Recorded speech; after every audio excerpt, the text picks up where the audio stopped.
Tonight, opposition grows against government's decision to ban export of grains as farmer unions across the country unite to fight the emergency intervention imposed as part of a raft of measures to avert a full-blown food security crisis. Government needs to justify why such an amount of money is required. So we are against the import that they want to go in for, purchases at the farm gate from exporters. So they are going to deny these people access to direct income. Okay. And this must not be the case. Banning of exports in the past, this is not the first time, but they were not fully complied with. We are live across the country as the Ghana Armed Forces deploy to enforce the export ban.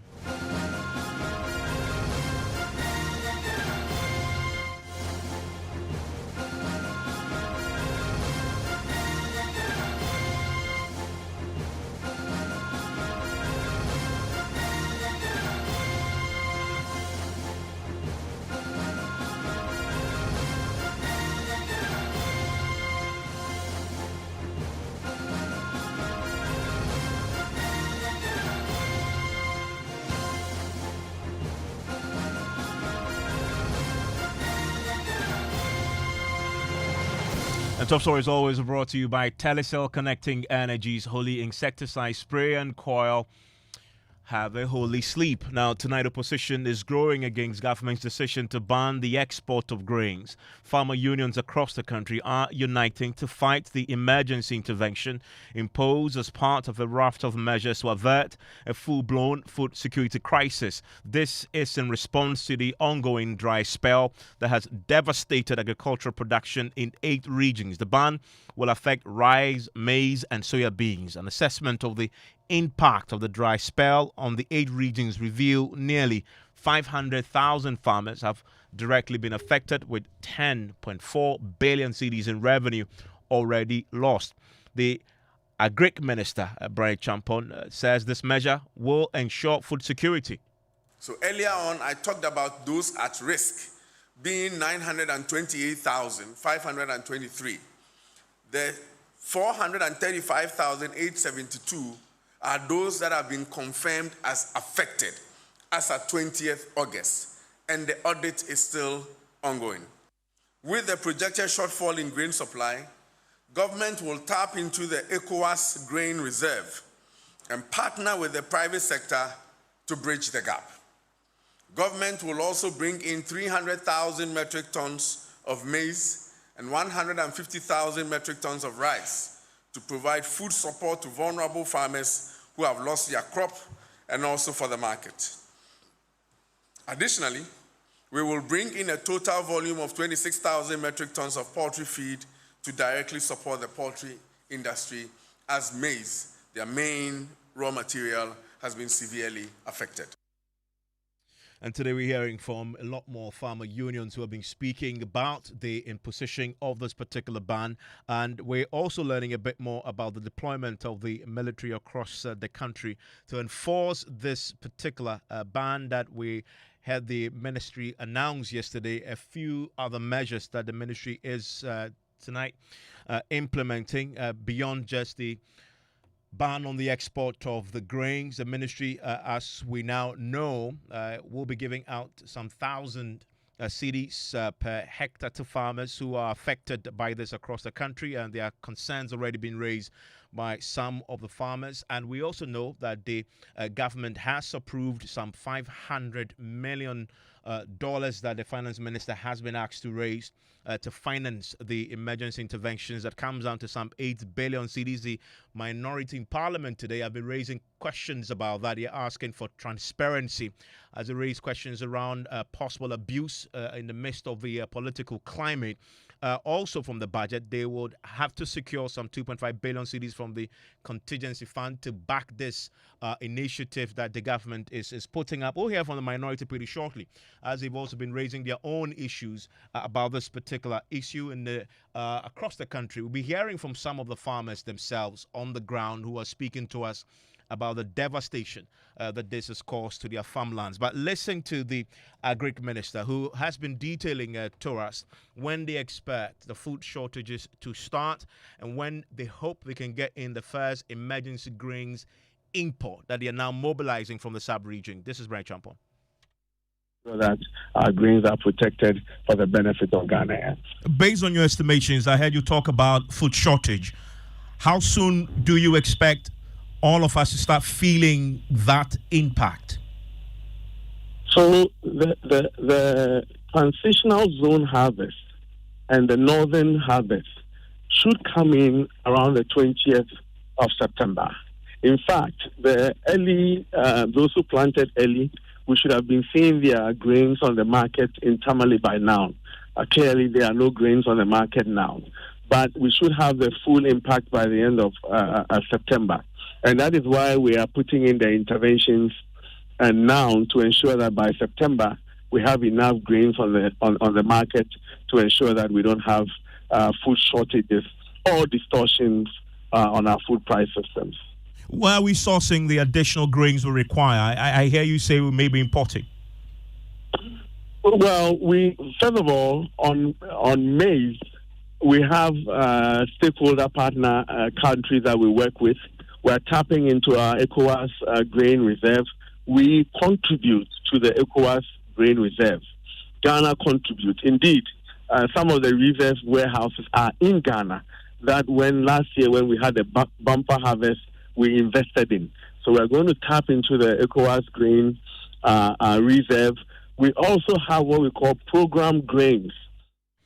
And that is what government is planning to do to get the grains in before the crisis hits hard with the food shortages, as the ministry itself is now projecting towards the end of September.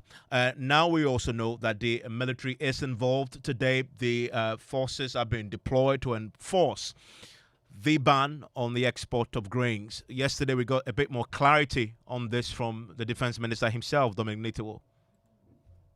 Are immediately activating their network to ensure that the ban on cereals, which has been listed, are regularly enforced so that nobody will take even a single grain out. We have the approved routes and the unapproved routes. About 80% to 90% of all exports pass through the approved routes. And so I just want to assure you that already we have a lot of security personnel from today to ensure that no truckloads of grains will leave Ghana across to anywhere. The unapproved routes, we will also get all the security agencies to ensure that even the 20% does not leave our nation. It helps us as well because we have a big problem, which is the terrorist attacks all over across the other side. So if the ban is put in place, it's enabling us to deploy actively along the borders. It will help. But security is as good as the citizens themselves. So please take advantage of, if you see something, say something, and help the security agencies as well. It was the Peasant Farmers Association across the country. They first raised an objection to government's directive for the ban on the export of grains. Listening to the president of the Peasant Farmers Association, who was speaking to us, Bismarck Tete. The approach is a bit premature in our opinion. I think that the process to do that was not consultative to ensure that farmers don't suffer the adverse effects of the impending ban. You know, this is not the first time government has tried to announce the ban on cereals, especially maize and soya. And you realize that anytime these bans are announced, the effect is that farmers suffer low prices. Because what this ban does is that it limits the number of buyers who are available to buy produce on farmers. And what it does is that farmers are now being compelled to sell at low prices, which do not make up for their cost of production. Because I heard you mention that if you're a farmer and you have your produce and you want to sell, you can contact any of the agri directors or the district agri directors, but at what price? And at what price would they sell that produce, or would they buy the produce from the farmer? We do not know. What is the guarantee that when the farmers go, the price that they will offer a price that makes sense to the farmer? So the best thing we could have done was to at least set a minimum price that the government is ready to buy at price A or at price B. If the farmer realizes that the price is competitive, I can tell you that there is no motivation for any farmer to go and sell outside.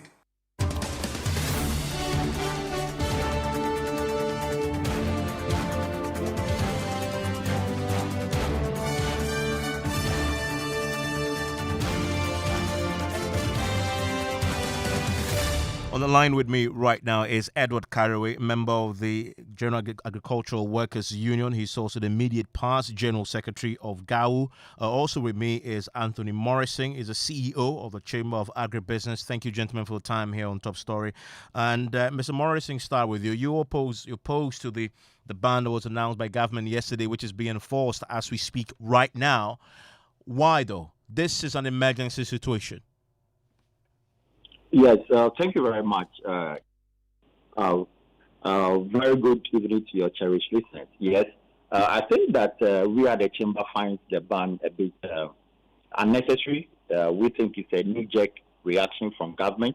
If you look at the data the government is putting across, you are importing 300,000 metric tons of maize and 150,000 metric tons of rice. Our national consumption for maize is around 3.2 million metric tons, with a deficit around somewhere 900,000 metric tons. And we're also looking at the rice around 1.92 million metric tons, with a deficit almost 1 million metric tons. What we are looking at currently, the data we are looking at currently, does not support a ban. If you look at how the grain trade sector works, if you look at the boundaries, of the country, especially in the north, you realize that there are a lot of warehouses around those boundaries. This is a national security issue. The kind of ban that you would have expected to take place shouldn't be what we are expecting, even though the situation is quite severe to say. But we have done production in the major season last year. We've done production in the minor season last year. And we know that warehouses, those in the grain sector, do hold grains across all the boundaries or the borders of the country. This is the time to engage the grain traders, the Ghana Grains Council and all the other traders, to engage them so that we mop up grains out of the system. Yeah, but if you're mopping up, but if you're mopping up, then you must stop people from taking the grains out before you mop up. Okay. Because the natural thing for any profit-seeking individual to do when you know there's a crisis is to send your grains to countries where you can get the best price. Even people have also invested their money directly into production for export purposes. And so you are going to make companies and other investors who have invested into grain production like soya and maize for export default in their export. Okay, so sometimes some of these reactions need enough consultation with the private sector and organizations that are concerned. Yeah, but a few people may lose some money, but isn't that for the general good? This is investment that we're talking about, people's investment. You see, when we have done, if we have done the right thing, for instance, 2.8 billion was invested between 2017 to 2022 on PFJ1, okay? And PFJ2, we have budgeted almost close to 3-point-something billion. Why are we expanding $8 billion? What is the justification for 8 billion cedis, which is $500 million, at the point where we are actually supposed to be mitigating this, the Bagri Dam issues, the drought issues in the north, and some parts of the south and the Savannah forest area? What we are saying is that, yes, you can mop up grains from the system. What are we doing with buffer stock? We haven't spoken about what does buffer stock have? Does buffer stock have enough? Yesterday, the minister clarified that the buffer stock hasn't got enough, and that is why they're mobilizing grains from the sub-region. So here is Ghana going across the sub-region to mobilize grains, and yet you have a situation, if you don't impose this ban, where your own farmers are exporting these grains to the same countries in the sub-region where you're going to mobilize emergency grains back to come and feed your own people. Yes, Evans, our rural folks ostensibly also depend ultimately on grains purchased directly from them. If government can pay the same price as is being purchased from them, so be it. Because when you don't do this sort of project work, what will happen is that you are going to put a number of farmers and push them further into the economic deprivation. And Mr. Morrison, stay with me. I want to bring in Edward Cario, who is also on the line with me. He's the immediate past General Secretary of the Agricultural Workers Union and himself a farmer. Mr. Cario, yes, the point about making sure the government pays farmers who have grown grains locally a fair price for this. But what if government can't afford to pay them that fair price because of the crisis that we know that the economy is already in? Isn't it the case, if all of you are making this push, of profit over the public good? Mr. Kaiwe? Yeah, I'm there. I'm saying good evening. I can hear you loud and clear. Okay. I think one has to appreciate where we are now. I don't think that, unlike previous decisions of government to ban export of grain outside this country, this particular one is on more or less on a state of emergency. You know, unless we disagree with government about the level of devastation that this drought has caused to our food security and our farms and so on. So I think that the ban is necessary because the point must be made clearly that government has made the point that they are going to deploy a number of resources and that they are also seeking support from our development partners, which will be both in kind and in cash. So, for instance, why would government import about 300,000 metric tons of maize, come into the country, and does not ensure that such grain does not get out of the country? And then, in addition to that, all food that is within the country must be secured. And how do you secure it? You secure it by closing your borders. You know, so I know certainly that individuals, maybe very few farmers who do direct exportation will suffer probably if they get low prices. But you see, when it comes to matters of national interest, you need to temper national interest versus against individual interest or few interests. So the point about placing the ban for some of us is timely. The only challenge probably we have, and I listened to the Minister for Defense yesterday. I had the chance to listen to all of them. You know, they were very passionate, but that they would deploy the security at our borders to deal with the smuggling, to enforce the ban. The question I'm asking is, I'm so surprised that today our nation has got all the resources and they are deploying security to stop, to enforce the ban.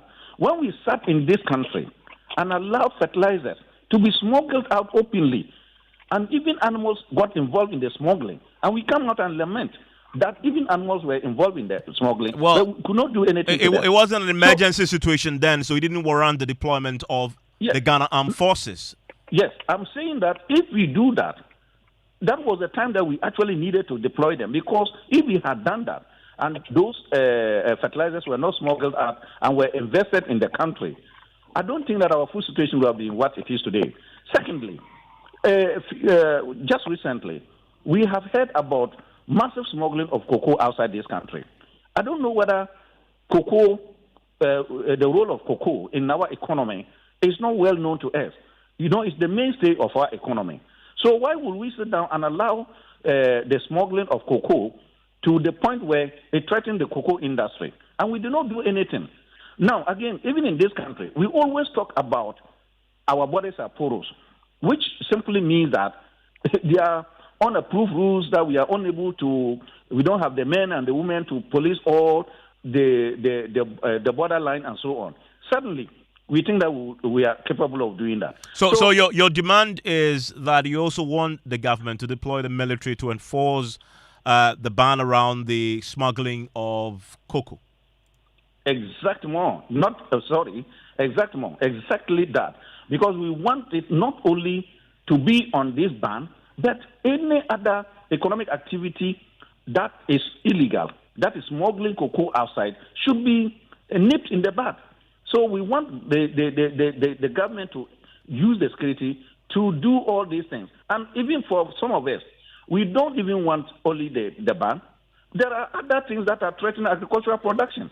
Even though this is an emergency and we are dealing with it, by the time we finish dealing with the emergency, some other illegal activities like galamsey would have caused more harm again to our agricultural system than we have now. So whilst we are dealing with the ban on the borders and so on, we should also deploy our security agencies to deal with galamsey so that we can contain the galamsey and preserve the agricultural infrastructure like water bodies, the forest, and then agricultural farms and vegetation that can be used for agriculture in the future.